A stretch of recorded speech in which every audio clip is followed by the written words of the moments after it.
Vigilus Ablaze is in full motion. We've been getting a lot of Chaos Warhammer 40,000 reveals throughout this entire week, and I really can't wait to see what happens next week when we hopefully get some Loyalist reveals. But we've gotten some World Eaters, some Word Bearers, some Night Lords, Iron Warriors, and the Renegade chapters all throughout every day of this week. Over the weekend, we will be getting Emperor's Children and Alpha Legion, which I'll cover in their own video come probably Sunday or Monday. But today, I wanted to talk about all the goodies that are coming out for the Word Bearers, for everyone. We'll start with the World Eaters because they're the most recent to come out, and we'll move down the line to the least, the most underwhelming, I guess you could say, in the Iron Warriors, unfortunately. But let's talk a little bit about the World Eaters here today. And just like the Word Bearers, we're getting a lot of really great stuff with Khorne, and it kind of falls in line exactly with Age of Sigmar. Age of Sigmar is getting their the Bloodbound book released, the new battle tome, and they're getting a whole bunch of new demons, maybe some new models, maybe some new rules. We'll find out more, but we're really in the midst of a lot of Khorne and a lot of just chaos in general right now. So it makes a lot of sense that we're talking about a heavy presence of Khorne in Vigilus Ablaze. We have the World Eater's Butcher's Nails ability here. Now nothing's new here. When a unit with this trait makes a successful charge, you can make one additional attack with each of its models in the subsequent fight phase. This is already in the Chaos Space Marines book if you choose a World Eater's Legion, so there's nothing unique on there. They're just kind of reiterating in the Warhammer community page. But as we look at some of the other reveals here, we can see the new Master of Executions, and this guy is rad looking. Like, he's got a little bit of a retro look here, got a lot of leather going on, but I really dig that just massive axe, and we'll talk about that axe of dismemberment in just a little bit. We can see the new Chaos Terminators around here, the new Chaos Lord. Well, it's not new. It's the old Chaos Terminator Lord that is already exists. I think it's just a new head on him. We'll see a closer picture of him later in this video, but the new Master of Executions, which comes with a bevy of abilities. So he's got Trophy Taker and Warp-Sided Butcher, and these are amazing. So once per fight phase, you can re-roll one hit, wound, or damage roll against a target character. Now, this is once per fight phase, not per battle. That's pretty potent here. And when we take a look at the actual Axe of Dismemberment, you'll see it's basically a Thunder Hammer. So it allows you to really re-roll that D3 damage you're going to be getting from the Thunder Hammer, the Axe of Dismemberment. In addition to that, Warp-Sided Butcher is pretty cool because you're going to want your Khorne army pretty densely packed to get a lot of overlapping auras and bubble buffs from your captains and so on. Well, not captains, sorry, this isn't Loyalist. From all of your relative characters and whatnot. But the way Warp-Sided Butcher works is Heroic Intervention works if it's within 6 inches for a character or 3 inches of an enemy model. So, this is great because the Master of Execution is meant to just pretty much pop characters. As we look further and further, I mean, the Trophy Taker should kind of give you a good hint here, but this guy is really going to be a terror in the night to any kind of character, especially with, here it is, the Axe of Dismemberment. Strength ×2, and he'll probably have a strength profile that's either 5 or 6. Typical Khorne Berserker has a 5 strength, so he'll probably have something a little bit matching that. So we're going to expect a 10 or 12, maybe even a 14 if he has 7 strength from the axe itself, a -3 from AP, and then a D3 damage. Also, each time you make a wound roll of 6 up for this weapon, the target unit suffers 1 mortal wound in addition to any other damage. So that's pretty huge off the bat, because let's say you're making a lot of wound rolls, you can re-roll a couple of those to try and get an additional 6. But let's say you're getting your damage phase, you get a lot of lackluster damage, you can re-roll those to make them a 2 or a 3 damage on a D3 scale. So you've got a lot of really cool options with this character. In addition, though, you also get Slaughterborn. This is a new Warlord trait from Vigilus Ablaze. This Warlord bears the favor of Khorne, his murderous prowess growing with each worthy skull claimed in his master's name. Add 1 to your Warlord's attack and strength characteristics each time he slays an enemy character, monster, or Titanic model. Actually, I believe that might already be in the Chaos book. I'll have to take a look at that. But either way, if you have this on your Master of Execution, you have him stacking kills, you have him getting stronger and stronger and stronger. Especially if you're fighting Imperial Guard, which have a lot of very low-cost, easy-to-kill characters as just kind of part of the dichotomy of their army, you can slaughter your way through those and just get a absolute disgusting Master of Executions. So pretty stoked on this model. I think he's really cool. Kind of Corn, like I've always said, has got a really special place in my heart because it was one of the very first 40k armies I ever collected, and they're awesome, you know, just like the epitome of like 1980s big ass metal. In addition, we have the new specialist attachment for them, Legion of Skulls. Pretty much everyone is getting their own specialist attachment, or at least the larger legions, the big four, as it were. This one is kind of aimed a little bit more towards the demons. This is for a Chaos Demons detachment, and it gives them the Legion of Skulls keyword. Now, how that works here is you also get a Warlord trait, the Blood Blessed. Add 1 to your Warlord's attack characteristic. In addition, while there are any enemy characters within 6 inches of your Warlord, add another 1 to your Warlord's attack characteristic. So you can get some pretty crazy attack buffs with a lot of the new Vigilus Ablaze World Eater buffs. In addition to that, you also get Brazen Skull. Now this is basically, just to kind of summarize it, it's a way to give Khorne Smite. It's just basically how to look at it. Pick an enemy unit within 8 inches of this model. That is visible to them, and roll a d6. If the result equals or exceeds this model's ballistic skill characteristic, that enemy suffers d3 mortal wounds. So you can see really right there, that's basically a shorter range smite for Khorne at the cost of 1 command point. And you can take a look at, I think the Lord of Skulls, the new model coming out, has a 2-up ballistic skill. So you have, they're more than likely going to make that shot. So pretty awesome, great ability to add, I guess, a smite characteristic to a Khorne army. Now moving on over to some word bearers here, you can see the new Dark Apostle right there, the new Dark Disciples. We'll talk about them plenty in this little section here. God, you know, I really don't like the word bearers because I hate Erebus, but I can always dig on their color scheme. I've always enjoyed that really cool deep crimson with the silver. It's always been pretty sick. Now, the word bearers, I guess you could say, Legion-specific ability here is Profane Zeal. This is nothing new here. You can reroll failed morale tests. It's basically like a dark equivalent of, and they shall know no fear for the Loyalist Marines. Now, as we look more and more, we get to see these little guys a little bit better and better. And there's going to be one final picture of them. The Dark Apostle, new Dark Apostle model is pretty cool. It confirms 2 of the Demon Engine rumor mill things. The book here, and also the little thing on his back were 2 of the demon engines that we had seen in the past. Now, of course, the word bearers are all about summoning up demons and getting possessed as part of their army. You know, Gal Vorbak and the Horus Heresy series. That's just kind of the crux of the word bearers here. Now, with that, the Dark Apostle adds a really cool thing to the army, the Dark Zealotry Prayer.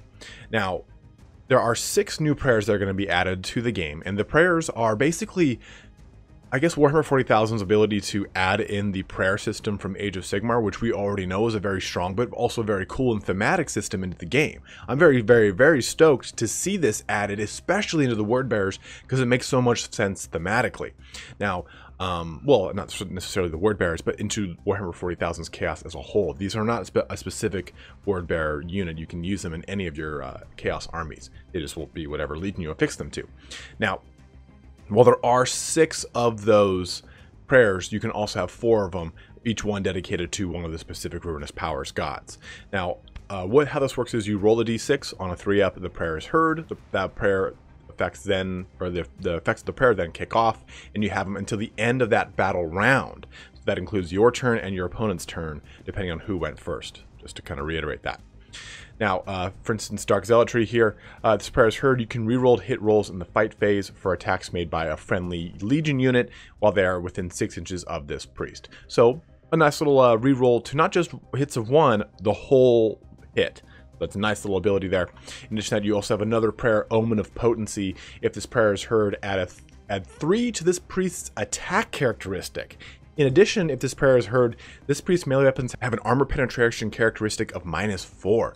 So you can really use these prayers to turn your priest into quite a lawnmower here. I mean, 3 extra attacks. He probably has about 3 or 4 attacks default, depending on how they do the Dark Apostle, if they change him drastically or anything like that. An armor penetration characteristic of -4, that's pretty brutal. So we can see how this will really kind of overlap, and it'll play a lot into the specialist attachment that the word bearers get. But before we get into that, for the Dark Apostle, we have some new Dark Disciples, and these Dark Disciples have the Relic of Corruption. And the way that works is, if they are within 2 inches of a Dark Apostle, they add 1 to the dice roll to see if a prayer chanted by that Dark Apostle is heard.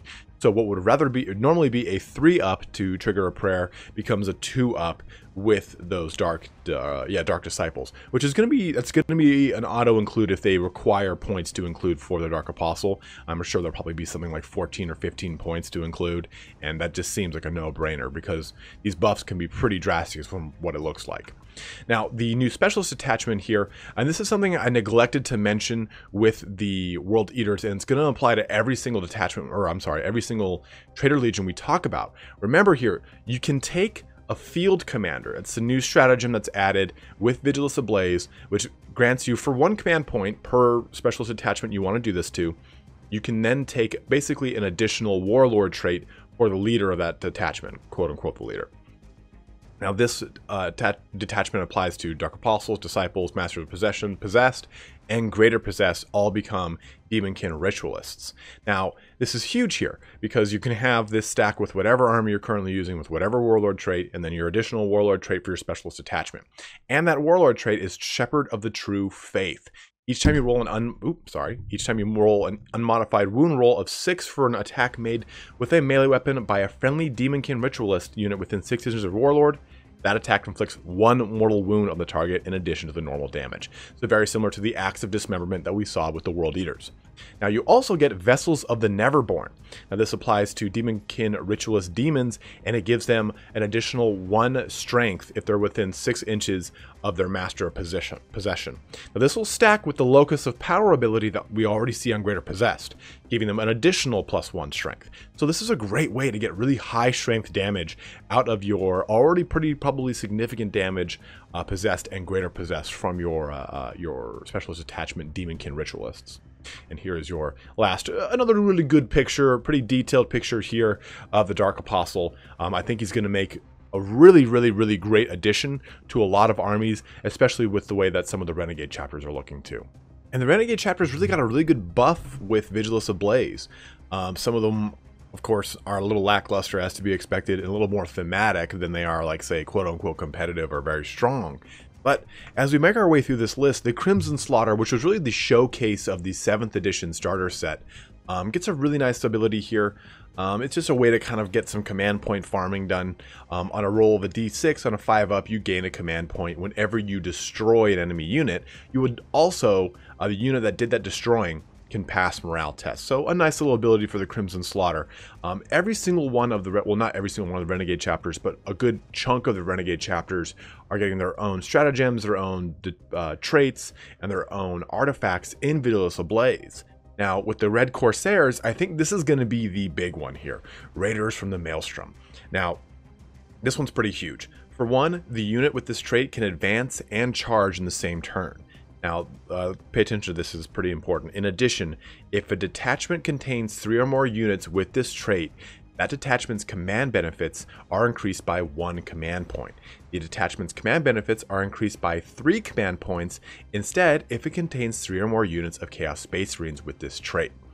So, if you create a battalion detachment that is Red Corsairs, you fill it with 2 Warp Smiths, which they are the cheapest of your HQ units at 60 points, and then 3 Chaos Space Marine units at 65 points each. You can give them all Mark of Khorne, and you can give them bolt pistols and chainswords, and you have a command point farm of 8 command points for 315 points.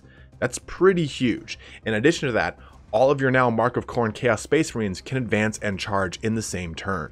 That is massive, and it's, I think, probably going to be an auto pick for a lot of competitive ITC lists when they want to just get a quick 8 command point farm into their army. I mean, you can take those 315 command points right there and then do whatever you want with however you want to configure your Chaos Space Marine army after that.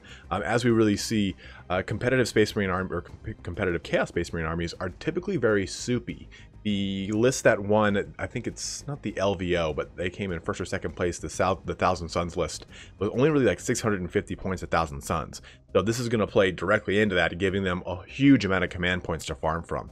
And that is pretty common of a lot of Loyalist armies too, a lot of Loyalist Space Marine armies. They take what is called the 32, which is an Imperial Guard detachment, to just give them some free command points for, I think it's like 180 points or something ridiculously low like that. But Getting back on track here. So red Corsairs are really, really great trade here. But in addition, you also get some good stratagems here, or at least some interesting ones. All life is worthless is pretty interesting for the Purge Renegade chapter. Now the way this works is they can target any enemy unit that is within 1 inch of a friendly unit until the end of the phase, or the shooting phase. On a hit roll of 1 though, they actually resolve their attacks against their own units. So it does have a bit of a downside to it, and it fits into the narrative of the Purge. Now in addition to that, the Scourge get prescience, which is basically Auspex scan, but for Chaos Space Marines. So the way this works is any Scourge infantry unit can pick an army that is reinforcing within 12 inches of them, and they can shoot at that as if it's the shooting phase. So basically they get an overwatch that is not bound to the 6 up to hit rule. They can hit as if it's a normal shooting phase. Now, in addition to that, you also have some additional warlord traits. And you've got the Brazen Beasts, Carve the Runes. Now this is very similar to the World Eaters, right? Where they get to add strength and attack for any time they kill a enemy character. Only they get to add 2 to your warlord's strength and attack characteristics until the end of the battle. That is massive, massive. Again, it just depends on what you're doing and who you're targeting, but you can really have this stack up, especially if you're playing, like I said a bunch of times, an HQ heavy list, or lists that have a lot of cheap characters to kind of field their command points, but are also very, very, very easy to kill. In addition to that, you also have the Scourge Shattering Truth here. At the start of each fight phase, you can pick an enemy unit within 3 inches of your warlord. And basically what this means is that unit cannot fight until the absolute last. So if you're in a prolonged combat and you're switching back and forth between who's fighting, that unit will always fight last once everything's done in the fight phase. So a pretty great way to maybe say take a very strong warlord and make him fight last if he's been in prolonged combat for 2 or 3 turns. 3 turns. I don't know if anything can last that long kind of combat nowadays. But you now have some artifacts too. You've got the Flawless Cloak, which is only applicable to the Flawless Host. That adds 1 to the bearer's attack characteristic. In addition, increases the range of the bearer's aura abilities, so Lord of Chaos, Demagogue, etc., by 3 inches, so making it a 9-inch or maybe even a 12-inch or 15-inch, depending on what the ability itself is. Now, moving on, we also have Maelstroms Bite, again applying to red Corsairs. This is a Combi Melta, or Combi Melta, and it's a bolt gun that gets you rapid fire 3, strength 4, -1 AP with 2 damage, or a Melta gun at assault 1, strength 9, -4 AP, D6 damage. Now you can fire either one of these or both of these, and if you fire both of them, you subtract 1 from all hit rolls made for this weapon.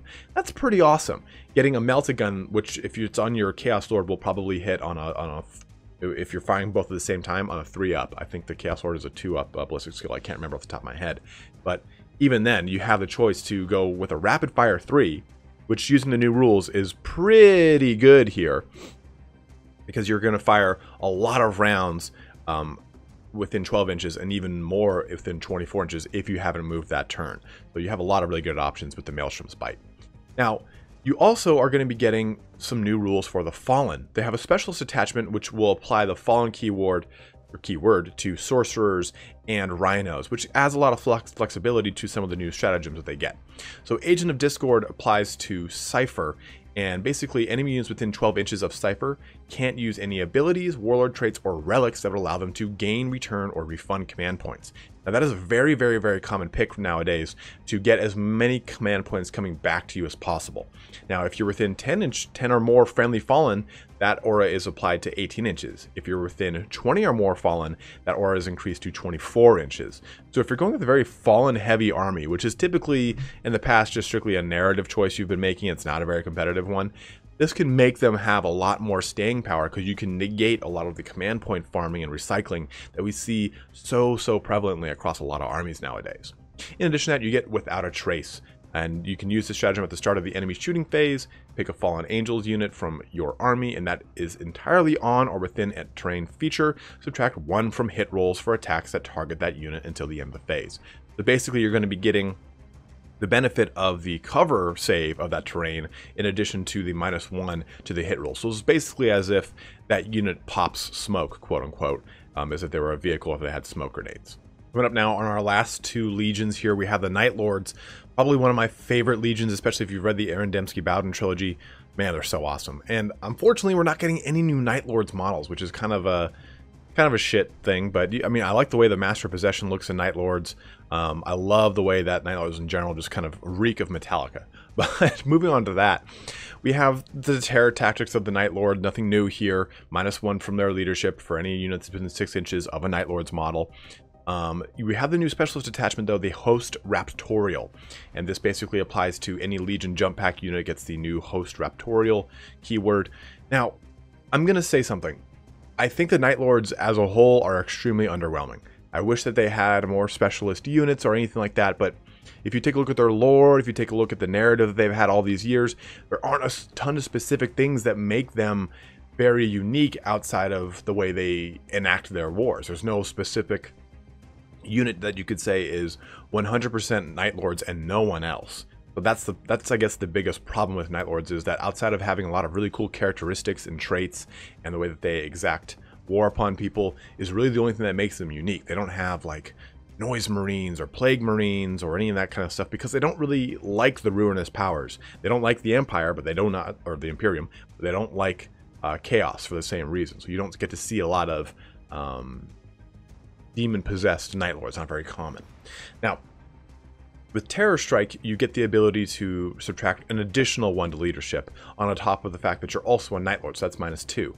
You can stack an Icon of Despair, that's -3.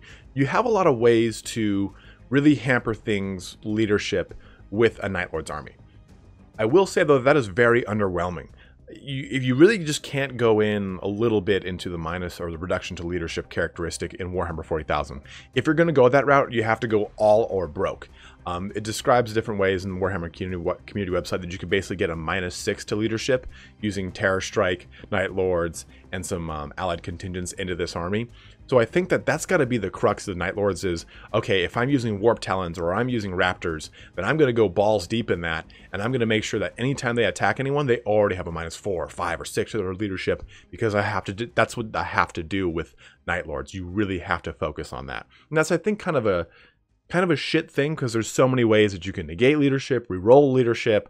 I mean, if you're within Synapse range for Tyranids, if you're within Captain range for Space Marines, there's so many ways. You can reroll your failed morale test if you're a Space Marine. There's just so many ways to negate the leadership or morale test portion of Warhammer 40,000 that it's kind of a crappy thing for an army to rely on entirely. But you also get Vicious Descent, which is a very nice ability, and I wish that this was a little bit more characteristic of a Night Lord's army. So you can choose any Host Raptorial unit, and at the end of the movement phase, that unit can then reroll hit rolls for attacks made by that unit until the end of the turn. I'm all for that. In fact, I think that kind of plays heavily into the narrative of Night Lords, but as a whole, not a ton of great things coming from the Night Lords. I wish that there was just a little bit more to be had. Last but not least, we have the Iron Warriors. Now, unfortunately, I think that Games Workshop as a whole doesn't like the Iron Warriors. I don't know what it is. I mean, they're one of the more, they're an OG Legion. They've been around forever. They have a huge place in just the lore. As a whole, Perturabo has never really been featured in a lot of the Horus Heresy novels. He's kind of like a standby character more than anything. But as we kind of go through the new Legion traits, we see that that's kind of the truth here, right? So we get Iron Warriors, Siege Lords. In addition, you can, enemy units attacked by units with this trait do not gain any bonus to their saving throws. In addition, they can re-roll failed wounds for this unit with this trait when they target a building. That is extremely underwhelming. I think that should be target a building, fortification, or a vehicle. I mean, these are people that are meant to bust open any fortress. They're the best at sieging. When you've got, on the other end of that, you've got Rogaldor and his Imperial Fist are the best at defending. Like, they have a huge grudge between each other. Make this a little bit more, I guess, thematic and or appealing. I mean, to a wider audience or to a wider range of lists, this is very, very underwhelming. Building is such a niche keyword that is applied to very rare scenarios, and almost all those scenarios are Maelstrom or thematic or very specific scenarios, right? If I'm just playing against Tyranids, I'm not going to be targeting buildings. So looking at their specialist attachment, though, we get the Devastation Battery. This applies to Chaos Lords, Warpsmiths, Havocs, and Obliterators. Now, at first glance, I was really underwhelmed by this, especially because they were talking about they're talking about Warsmiths, and the Warsmith model did not get an update. It's the same old crappy model, unfortunately. That's the one thing that sucks about Games Workshop, right? You have all these new amazing sculpts, and any of the old sculpts are now so far gone and so far just dated that it's so hard to look at them. Like when I take a look at Scouts, or I take a look at Mephiston for my Blood Angels army, I just cringe. That's why I'm kind of hoping that we get some goodies for the Loyalists coming soon. Now, Armor Bane here gets a reroll to wound rolls of 1 for attacks made by friendly Devastation Battery, which is Obliterators and Havocs, that are within 6 inches of your Warlord if the target is a vehicle. Now, I could see this working, right? We talked about how specialist attachments are only going to cost 1 command point for your field commander to then take this Warlord trait of Armor Bane. I can see you just taking this and then maybe a specialist or a vanguard deployment and just simply focusing on, or maybe even a heavy weapons battery detachment and focusing on the heavy support, or focusing on obliterators, however you want to do this, and then just having your Warsmith sit in between them and just allow them to re-roll their wounds on vehicles. I see that happening. We see that happening with Loyalists and using Primaris Lieutenants alongside Aggressors or alongside Hellblasters. I totally see that working. That's, I guess, the biggest thing about all these armies, is that none of them are standalone armies for the most part. I think Black Legion can really stand on its own, and same thing with the 2 other bigger legions that have their own book in Thousand Suns and Death Guard. But I think the rest of these really need each other. They need each other to really kind of pull the line. So it's like, if you take a look at how this would work, maybe your main army is a World Eaters faction, and you're also taking a specialist of Iron Warriors so that you actually have some anti-vehicle capabilities. And I think that's got to be the way you really look at all of these Chaos Space Marine editions and Vigilus Ablaze, is that, okay, how can I make a really cool soupy Chaos list, right? Very rarely nowadays do you see a list from Chaos that is all one legion, and even in lore it's like that. So I think that they're trying to play heavily into that narrative. So Armor Bane makes a lot of sense depending on how I'm going to be taking them. Now, you also have Master of Mechanisms for the Warpsmith. Nothing new here. At the end of your movement phase, a Warpsmith can repair a single friendly vehicle, just like you can with the Tech Marine for the Loyalists. So that kind of sums up the new additions to Vigilus Ablaze, some of the old rules, some of the new rules that are coming our way. We will hear more about the Emperor's Children and the Alpha Legion. Hopefully we'll get some cool Alpha Legion stuff with reinforcements and deep striking. I expect that of their Legion. But we also, since we're talking about the Iron Warriors and Havocs, we have the new Havoc models. They have been kind of leaked out. We can see that the heavy bolter from the Demon Engine is here. We can see the las cannon. We can see the launcher. We can see the autocannon. Now, some people were kind of worried, like, okay, are we going to get only 1 weapon per box? And from the sprue that was leaked, it looks to be that we'll actually be having access probably to 2 launchers and las cannons, if not more variations. I'm hoping for 2 of every single weapon in the box. And if you get these alongside the new Chaos Space Marines, you're probably going to be able to kit in any of the arms from that box that you're not using as far as heavy weapons go. Because this Chaos Space Marines box, you know, it's probably going to, we know it's got this for sure, but it's probably going to have this and maybe even that. Las cannon was not as common in that, but heavy bolter and rocket launcher was almost always an include in the box for the Chaos Space Marines in the past. So we will see what happens. And here's another cool picture here. I wanted to look at this because a lot of people were looking at the Chaos Terminator in that one picture we were looking at with the World Eaters and the Master of Execution, saying, hey, this is a possible new Terminator Lord. Again, this is the same Terminator Lord that we come to expect and know. Focusing on him. Now, one thing about this Chaos Terminator Lord is, okay, he's vintage stock. We already know him. Here's the Chaos Terminator Champion from the new Chaos Terminators. But one thing I don't know what the hell this guy is. Maybe you guys do know. I don't. They are fighting against Genestealer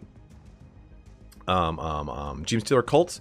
Maybe that's a Genestealer cult model and I just don't know. I'm not saying this is like, oh man, what's the speculation behind this guy? I genuinely don't know. If you know in the comments, please let me know, because I've been staring at this the whole time going, what in the fuck is that model? But that kind of sums things up for here today, guys. Hopefully we'll get some more goodies from Chaos. The one thing I'm really excited for is hopefully some new additions to the Loyalists. With Vigilus Ablaze, this is taking place, again, at Vigilus, the last entry point through the Nachman Gauntlet to the rest of the Imperium. Imperium Nihilus relies on Vigilus to get through the Nachman Gauntlet. So I'm expecting some serious deployment of Blood Angels. You know, Dante is the leader of Imperium Nihilus, so hopefully we'll get to see some new sculpts for Dante, a new sculpt for Mephiston. I'm not going to hold my breath and say anything else, but of course I'd like a whole revamp of the Blood Angel special characters because they're all extremely dated. But I think I'm with a lot of people in believing that their army's special characters are extremely dated looking. So we'll see what next week brings for us. Vigilus Ablaze probably goes on pre-order next week as we get the first wave of Chaos Space Marines this week, I believe, with the second wave being probably the Lord, whatever the hell, Lord Discordant, the Dark Apostle, and some other stuff probably coming in that second wave of Chaos Space Marines. But as always, guys, thanks so much for watching here today. Have a good one, and take care.